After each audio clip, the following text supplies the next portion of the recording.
Ces femmes travaillent dans la fonction publique. Le 8 mars dernier, elles étaient mobilisées pour réclamer plus de droits et particulièrement dans leur secteur d'activité. Les femmes vivent des inégalités professionnelles qui ne se sont jamais résorbées malgré des lois qui existent depuis 1972. Le ministère s'est engagé explicitement avec un protocole égalité, mais aujourd'hui, rien n'est sur la table.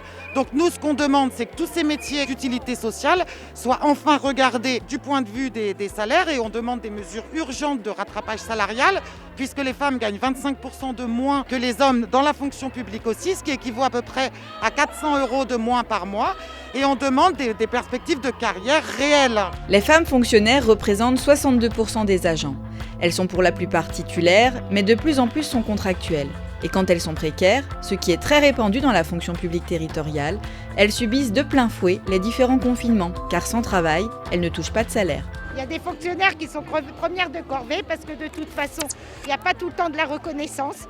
Que ce soit dans l'animation, des agents d'animation, les agentes ASEM, les agentes de restauration, tous ces gens-là sont des fonctionnaires de la fonction publique territoriale et la plupart du temps, elles ne sont pas tout le temps titularisées.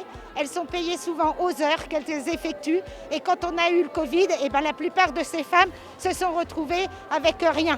Autres prisonnières du système, les AESH, accompagnantes d'élèves en situation de handicap.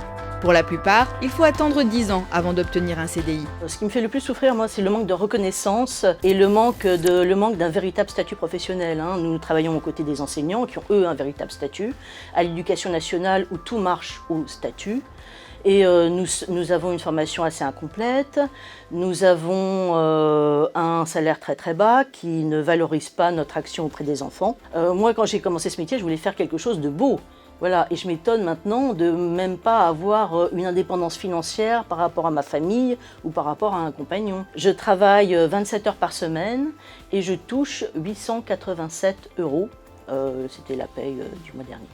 Dans la police, les femmes commencent à occuper des postes à responsabilité, mais sur le terrain, elles sont encore minoritaires. Il est vrai qu'au niveau des postes à commandement, il y a de plus en plus de femmes.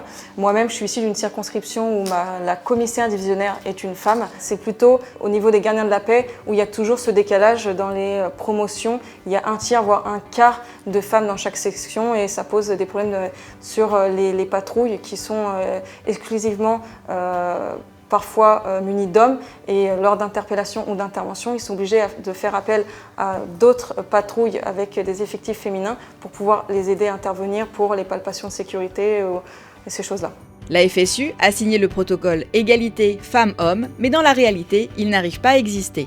L'objectif de ce protocole, c'est bien de mettre en place tous les mécanismes, que ce soit les compensations en termes de salaire, de carrière, que ce soit la lutte contre les violences sexistes et sexuelles, que ce soit l'aide aux femmes pour faire valoir leurs droits.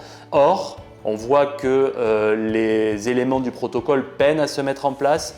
La correction des inégalités de carrière n'est pas mise en place. On a peu d'éléments pour permettre aux femmes d'accéder aux postes à responsabilité, d'avoir des corrections de carrière qui permettent de prendre en compte ces inégalités. Et donc il faut continuer, et nous le faisons, à se battre au quotidien dans les instances, auprès des administrations, auprès de tous les ministères, auprès de la fonction publique, pour que ces inégalités soient définitivement supprimées.